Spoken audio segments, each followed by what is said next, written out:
नमस्कार दोस्तों, मेरा नाम है रणदीप कोडिया।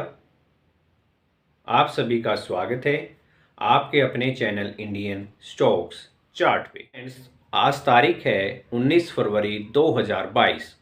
आज की जो इंटरेस्टिंग वीडियो है उसका जो टॉपिक रहेगा वो रहेगा difference between investor and speculator. आइए दोस्तों, अब पहला डिफरेंस देख लेते हैं इन्वेस्टर और स्पेकुलेटर में क्या रहता है। जो पहला डिफरेंस रहता है वो रहता है टाइम होराइजन का, मतलब कि जो वो मार्केट में पैसा लगा रहे हैं वो कितने समय के लिए लगा रहे हैं। आइए देखते हैं। अब बात कर लेते हैं इन्वेस्टर की।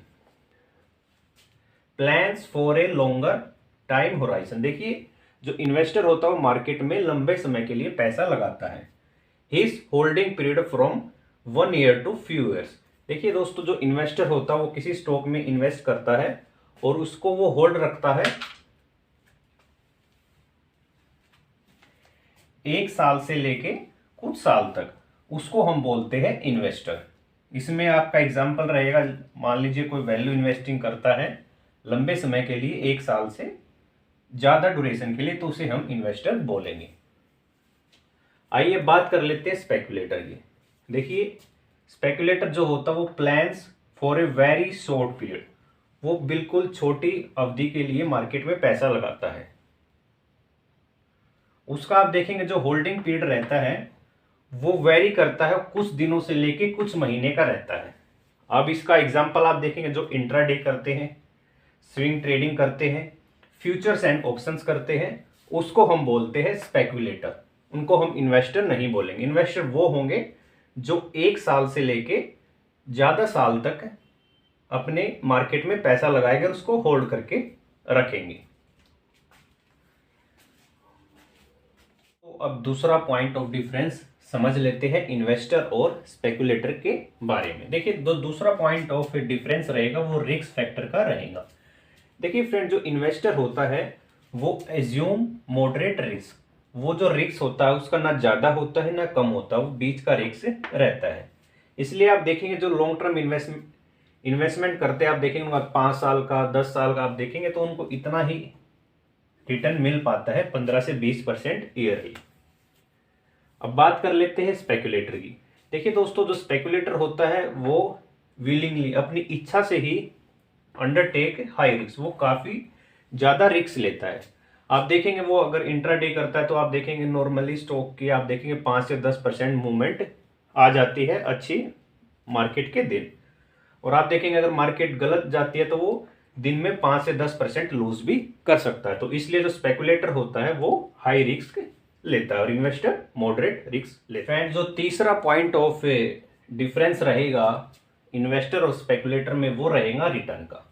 देखिए दोस्तों, जो इन्वेस्टर होता है moderate rate of return associated with limited risk. देखिए दोस्तों, उसका जो रेट ऑफ रिटर्न रहता है वो मॉडरेट रहता है, ना ज्यादा रहता है ना कम रहता है, इसलिए जो उसका रिस्क है वो भी लिमिटेड या मॉडरेट हो जाता है।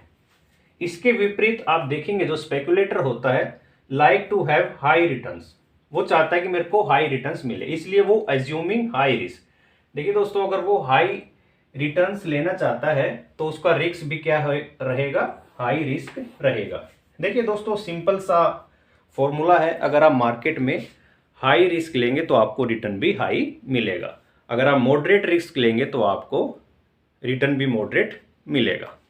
ये आपके रिस्क एपेटाइट पे वेरी करता है कि आप इन्वेस्टर बनना चाहते हैं या स्पेकुलेटर बनना चाहते हैं। देखिए फ्रेंड, जो फोर्थ पॉइंट ऑफ डिफरेंस रहेगा इन्वेस्टर और स्पेकुलेटर में वो रहेगा डिसीजन का।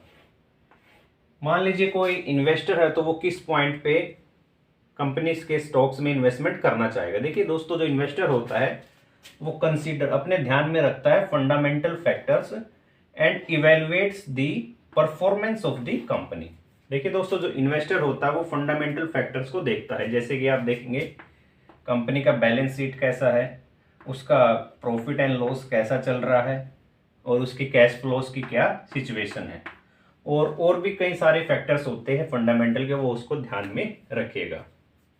और evaluates the performance of the company, वो कंपनी की परफॉर्मेंस देखेगा कि इसका क्वार्टरली कंपनी कैसा परफॉर्म कर रही है, उसके जो पीयर्स है इंडस्ट्री में उनके साथ वो कैसा कंपटीशन है, कैसा वो परफॉर्म कर रही है अपने पीयर कंपनीज के साथ।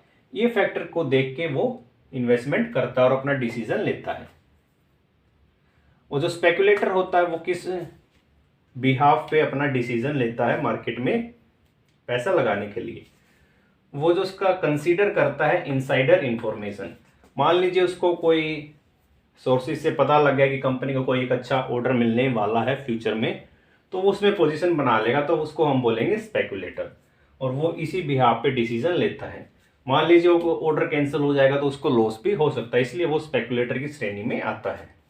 वो hearsay and market behaviour को देख के भी अपने डिसीजन लेता है। हेयर सेल्स में आएगा, जैसे मान लीजिए किसी ने कहा है कि स्टॉक को बाय कर लो, इसको कंपनी को अच्छा ऑर्डर मिलने वाला है, आगे कंपनी की ये पॉलिसी रहेंगी या गवर्नमेंट की इस इंडस्ट्री के लिए पॉलिसी रह सकती है, तो इस इंडस्ट्री की इस कंपनी में बाय कर लो, या किसी से टिप ले लिया, किसी ने बता दिया आप ये स्टॉक बाय कर लो, ये ऊपर जाएगा नीचे जाएगा। और मार्केट बिहेवियर देखता है कि मान लीजिए वो देखता है कि आज मार्केट बुलिश में तो कोई आज वो बाय कर लेगा, कभी मार्केट बियरिश होगी तो वो सेल कर देगा। तो उसका जो डिसीजन रहता है वो रहता है consider insider information, hearsay and market behaviour. Friends, जो पांचवा पॉइंट ऑफ डिफरेंस रहेगा इन्वेस्टर और स्पेकुलेटर में वो रहेगा फंड्स का। देखिए फ्रेंड, जो इन्वेस्टर होता है वो uses own funds, avoid borrowed funds. देखिए जो इन्वेस्टर होते हैं वो मेनली अपना ही पैसा लगाते हैं, कोई उधार लेके पैसा नहीं लगाते हैं। जो स्पेकुलेटर होते हैं वो क्या करते हैं, uses borrowed funds to supplement his personal resource. देखिए जो स्पेकुलेटर होते हैं अपना पैसा तो लगाते ही है, लेकिन मान लीजिए उनको कोई अच्छी न्यूज़ मिलने वाली है या कुछ इनसाइडर इंफॉर्मेशन है या हेयर सेल्स है, तो वो कई बार ज़्यादा रिस्क लेने के लिए बोरोड फंड्स भी मार्केट में लगा देते हैं to supplement his personal resources. Friends, यह वीडियो आज हम यहीं समाप्त करते हैं। आशा करता हूँ आपको वीडियो बहुत अच्छी लगी होगी। वीडियो अच्छी लगी है तो चैनल को सब्सक्राइब कीजिए, वीडियोस को लाइक कीजिए, शेयर कीजिए। हम फिर मिलते हैं एक अच्छी नॉलेजेबल वीडियो के साथ। तब तक के लिए दोस्तों, आप सभी का तहे दिल से एक बार फिर बहुत बहुत धन्यवाद।